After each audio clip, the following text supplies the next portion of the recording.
Now, in its debut season, Squid Games became the most watched series on Netflix, but school children are now playing what's been described as a dangerous game called green light, red light.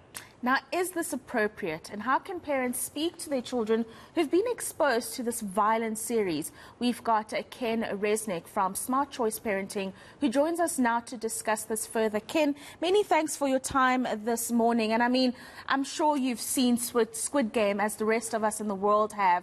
And it's got some very violent scenes. And so should parents be concerned about exposing their children to this content, and then the children going to school and imitating the content and hurting each other? Sorry, I didn't hear that. I had a problem with the oral. Let me just repeat that. I was just saying, should parents be concerned about the fact that young children are watching this program? I don't have too much of a concern because they're not going to understand it. The problem is more how many hours are they allowing the kid to watch, whatever it is on TV. That's a much bigger concern. You know, watching just a little one episode of Squid Games, that's all they watch. They're just going to see the sort of violence, and it's not violence to a kid, it's comedy. You know, I think we get that mixed up. If you look at the Three Stooges and Charlie Chaplin, everybody's hitting themselves over the head and kicking each other, and everybody laughs. So kids laugh, they haven't got the emotional ability to sort of empathize with what's going on the screen.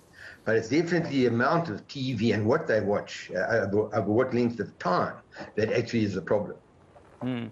Now, Ken, in essence, these games that are portrayed on Squid Games are actually, you know, games that it's kids' games. So then many people would maybe ask, you know, if kids are playing these games on the playground, it's, in essence, kids' games that they are playing. But the problem obviously comes in when violence is being used in these games. For instance, red light, yellow lights, or green light, you know, with, you know, another kid maybe beating another kid. So that's maybe where the problem comes in. But in essence, these games are actually quite innocent.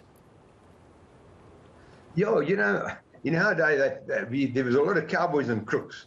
I mean, people were being shot all the time, hanged all the time, fighting all the time. And then we used to have these games. We loved them. Nobody took a hammer and knocked anybody on the head or shot anybody dead. We loved playing dead. So, you know, we are unable to empathize what it feels like to have a bullet in you and lie down dead. So we're overdoing that a little bit, you know, because it brings out a lot of creativity when kids play on their own. They might have an imagination and work out their own little game. But violence on the screen is just, you know, pretty much like a cartoon to a kid. They don't all of a sudden turn into serial killers. They just don't have that capability. But everything depends on what's being allowed at home. That is much. So even if a kid doesn't watch Squid Games and you've got a home that is totally chaotic, a lot of shouting, kids being smacked, etc., well, that's much more destructive than letting them watch a bit of Squid Games and then playing Squid Games on the playground. I think we're overdoing that because Squid Games on the playground, they're using their fantasy. And what's happening today, kids are not using their fantasy. They don't know how to create, even with a little doll's house, a little fantasy game. And nobody seems to be noticing this. And that is so much part of our development, is to encourage creativity. And I think Squid Games would be able to create a lot of creativity on the playground. Yeah, and that's why, Ken, I think it's important for parents to curate what their children are exposed to allow them to experience that creativity and use their imaginations more. Our parents need to be a little bit more actively involved in what their children are consuming. 100%, but it doesn't mean they've got to play with their kids. I think they've got to ask their kids, what sort of game, what did they see? They'd like to go out and play. What games are they playing? Maybe observe their games, but not be part of the games. But kids have to be encouraged to persevere at whatever they do, because one of the big problems today is that kids got millions of toys, they play with them for 2 minutes and they give up. So at the end of the day, many kids don't have the perseverance the moment the going gets tough.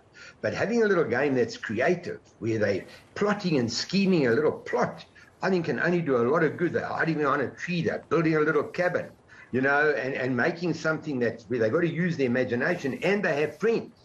Because one of the big problems with the games today is that a lot of kids don't even meet human friends. You know, games like Minecraft and these sort of things, where they're just connecting via the computer, and their social skills are become a problem. So we focus far too much on a game with little kids who have no idea what killing really means, what it really means to die or get hurt. They just emulate what they see and they fall down. But it's definitely not that's the problem. It's how much time, and if they're not on the computer, can they keep themselves occupied?